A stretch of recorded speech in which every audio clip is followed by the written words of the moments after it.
Hey, how's it going, everybody? I just wanted to share with you a multi-tool that I've been using now for a little over a year. This is the Leatherman OHT, which stands for one-handed tool.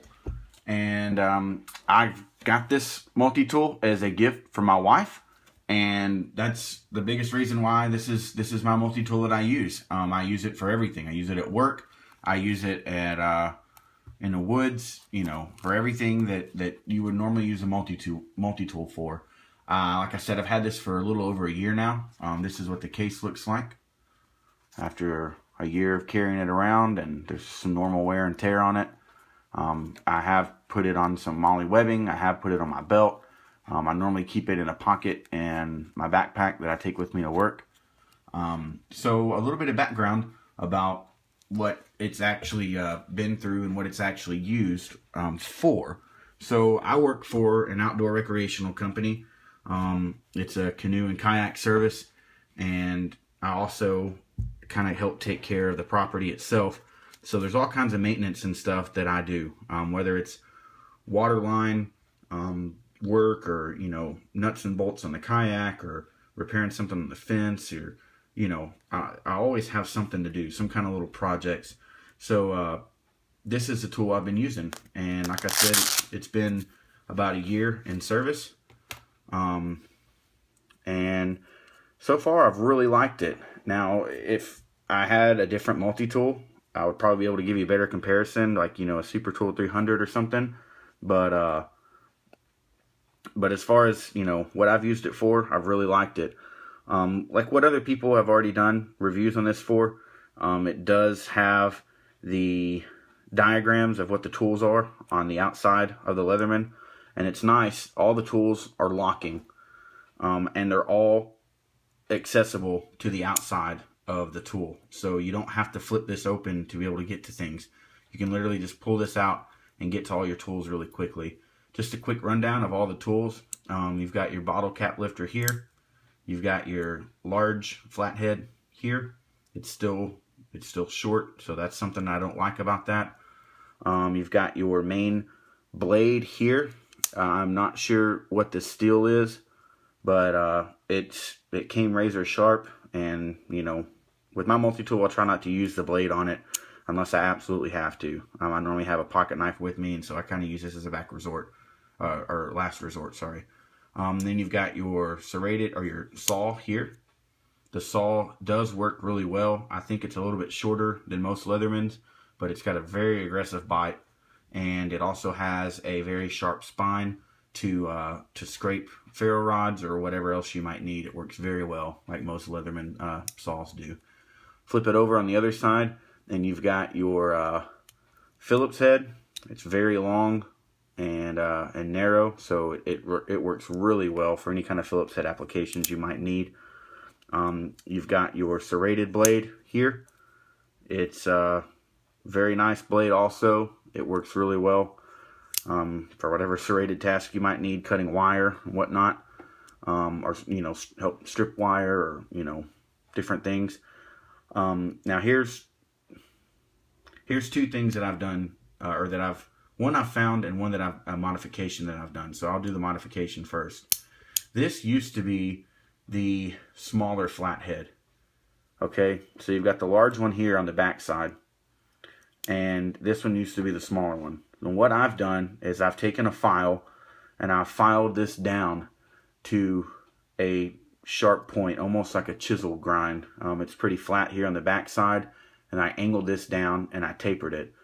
The biggest thing that a lot of people don't like about Leathermans is there's no awl.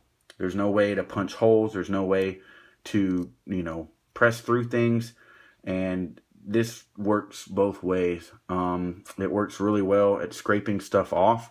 It's really sharp, so any kind of like little gouges and stuff that I need to make, I can do that with this.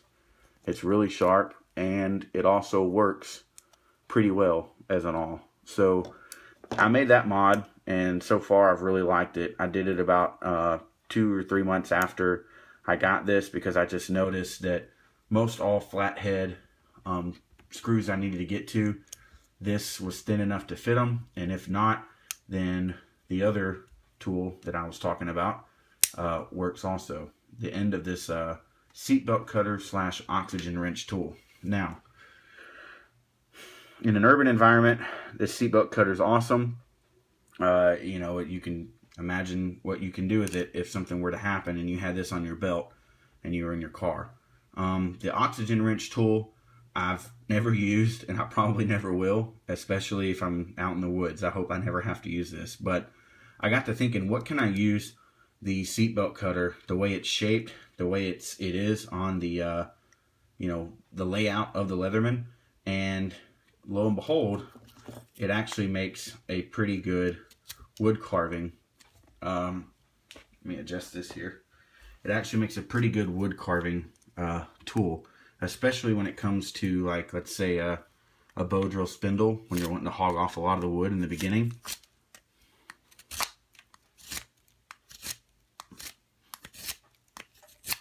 And it makes really good slivers. So it's something that I found that works really well on it. And I'm going to piggyback this video with a bow drill carving video and getting an ember with that carve set, only using this tool. So you'll get to see how this works in action. But this is the Leatherman one-handed tool, OHT. It's really nice. The best thing about it, obviously, is the pliers. You can you know, you can deploy those one-handed. You can also like flick it open and it'll come out. There's just two little buttons here on the side that you squeeze, and it slides on this track. And then if you don't want that to deploy, because right now it'll just come out on its own, there's a lock right here that you can turn and it will not come out. And really good pliers. They are spring loaded, so it makes it really nice if you're turning, you know, nuts and bolts. You can let go to get it, you know, continue getting your grip. And it's also got a really fine point on the end to where it really can pinch stuff. So I've used it to pull out a couple of thorns and splinters and stuff. But really like this tool. You know, if you find a good sell on it, or if you happen to get it as a gift, or someone asks you if you need it, you know, it's definitely something to maybe add to your kit. Like I said, I don't own any other Leatherman, so I don't have, you know, like a Super Tool 300 that I could compare this to. But for a gift and for what I've used it for, I've been very pleased with it. You know, I couldn't complain about it at all. I made that modification, and after that, you know, everything else seems to work really great on it. So have a good one, guys. Thanks for watching, and stay tuned for the piggyback video to this. It should be pretty fun and interesting. I've never tried to do a complete bow drill set from scratch and get an ember only using a multi-tool. So have a good one, guys. Thanks.